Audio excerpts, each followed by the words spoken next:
Donc nous devions construire un triangle ABC isocèle en C avec AB égale 5,2. Dans un premier temps, je vais commencer à paramétrer la page GeoGebra.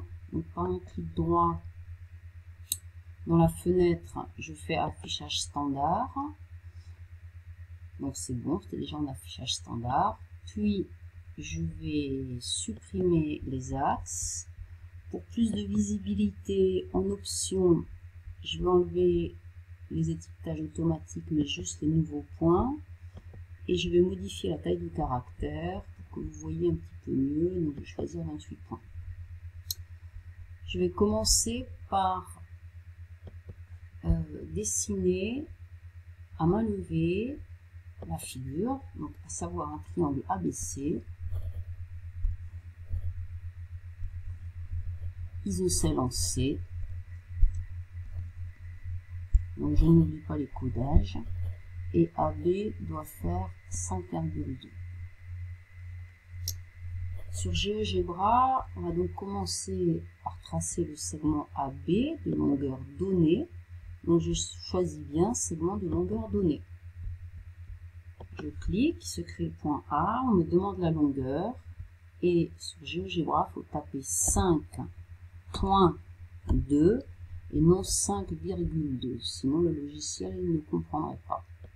Ok, voilà, mon segment est bien créé. La longueur ici est visible dans la fenêtre algèbre. Si je déplace un point, je ne peux déplacer que le point A. Si, je peux déplacer le point B aussi, mais il reste bien attaché au point B par la longueur qui est fixée 5,2.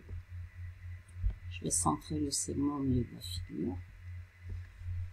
Puis ensuite, il faut créer le segment AC et le segment BC. Pour ça, il faudra créer le point C, qui doit être à égale distance de A et de B.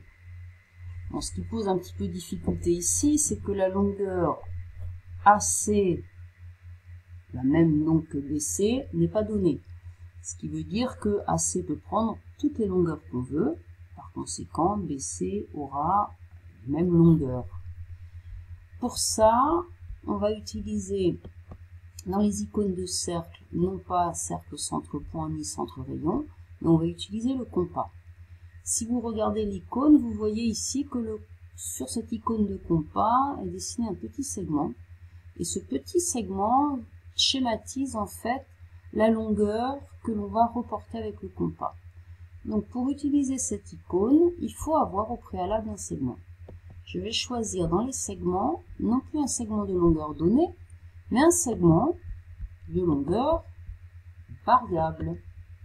Il suffit de vérifier que ce segment est de longueur variable. Effectivement, C est tout à fait libre et D est tout à fait libre. Sur ma figure, C devra être le sommet principal. Par conséquent, C ne pourra pas être ici. Donc ce point C, par un clic droit, je vais le renommer E pour que ensuite, par construction, GeoGebra puisse bien construire le point C.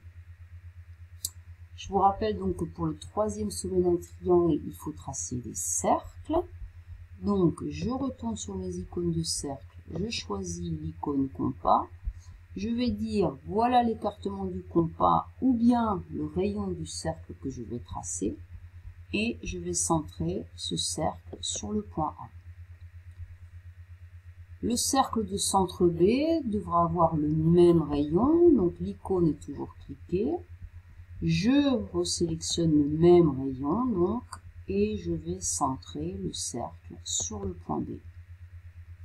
À l'intersection de ces deux cercles, je vais avoir ici le point C, mais je vais ici aussi avoir un deuxième point. Et pour créer automatiquement les deux points d'intersection, je vais chercher dans les icônes de points intersection. Je clique sur le premier cercle, sur le deuxième cercle, et les deux points d'intersection se créent automatiquement. Comme vous voyez, ces points sont noirs. c'est-à-dire qu'ils ne sont pas libres du tout. Si jamais je voulais les bouger, eh bien non, ils ne peuvent pas bouger, tout simplement parce qu'ils sont directement attachés et liés à ces deux cercles. Le seul moyen de faire bouger ces points serait de bouger A ou de bouger B, ce qui est relativement peu intéressant, mais après on peut essayer de le faire. Donc vous voyez, si je bouge A, C et F bougent en même temps. Si je bouge B, eh bien C et F bougent en même temps aussi. C'est un intérêt relativement moindre. Ce qui va être intéressant, c'est de modifier le rayon des cercles.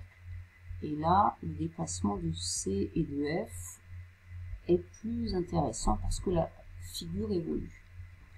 Pour visualiser la trace du déplacement, eh bien, je vais cliquer sur afficher la trace pour le point C. Je vais faire de même pour le point F, afficher la trace. Et pour que ce soit un petit peu joli et plus visuel, sur propriétés, je vais aller changer la couleur de ce point F en choisissant une couleur un petit peu sympathique. Puis je vais faire de même pour le point C, donc clic droit, propriétés. Je peux choisir la même couleur ou bien je peux choisir de changer de couleur, ce que je fais ici. Voilà. Je vais donc maintenant animer ma figure en faisant varier les rayons, le rayon de ces deux cercles, le rayon commun. Et vous avez le point C qui se déplace, le point F qui se déplace, qui laisse la marque du passage de son tracé. Et il semble bien que C et F se déplacent sur une ligne droite. On va quand même regarder un petit peu dans la fenêtre algèbre. Je vais quand même tracer également le triangle, puisqu'il s'agissait de construire un triangle. Donc le triangle ACB. Et par ce tracé, donc en marron là, vous avez ici la mesure 6,1 qui correspond à la longueur de CB. 6,1 ici en noir qui correspond à la longueur du segment ED. Et 6,1 la longueur du segment AC, ce qui nous confirme bien que ABC est isocèle en C et que les côtés AC et BC ont la même mesure égale précisément à la longueur du segment ED. C'est comme ça qu'on l'avait tracé. Revenons maintenant à cette ligne droite qui a été dessinée. Et bien cette ligne droite porte un nom. Elle s'appelle la médiatrice du segment AB. Et elle a comme caractéristique d'avoir été générée par des points situés à égale distance des deux extrémités A et B de ce segment. Ce qui va donc nous donner la première propriété de la médiatrice d'un segment.